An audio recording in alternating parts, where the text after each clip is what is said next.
Magandang gabi, everyone. My name is Eugene Ruelos, and I'm a first-year civil engineering major.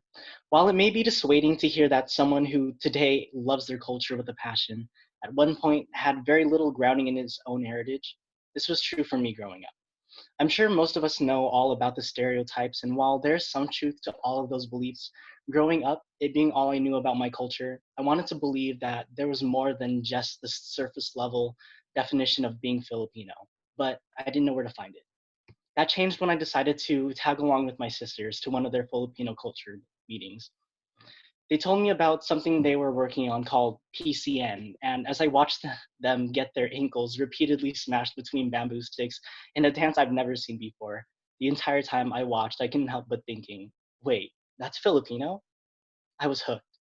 And I ended up going to future meetings for the next 3 years or so, volunteering for their clubs, other P orgs, and learning more about my culture and myself as I went. I was introduced to a whole new side of Filipinos that I've never seen before, and it felt as if a fire sparked within me that still burns as bright as it did on that day when I first learned about Tinikling with my sisters. And to the day I decided to join AB Samahan and becoming a part of a community that lives up to its central tenets of togetherness and unity. And even now, as I present to you why I am running to be one of your next co-cultural affairs coordinators. I could have spent this time going into detail about my qualifications, but I chose to share my experience as I know it's one many of us can relate to regarding cultural identity, and one I hope to address. As a cultural affairs coordinator, I aim to continue building our community and educating through various workshops that help introduce unfamiliar people to aspects of Filipino life, from the food to the dances and even to the language, all while bringing people closer together as an organization. I'd also like to make avid use of social media to better circulate information regarding Filipino culture and heritage. This is that is just as entertaining as it is educational.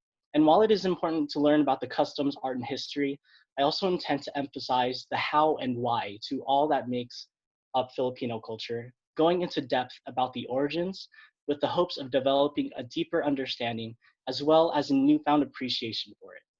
In conclusion, I'd like to share this quote with you. A people without knowledge of their past history, origin, and culture is like a tree without roots. I'd hope to help people find these roots, ground them in a community worth knowing about and embracing with open arms, and to help them find their identity within it just as I have. Thank you.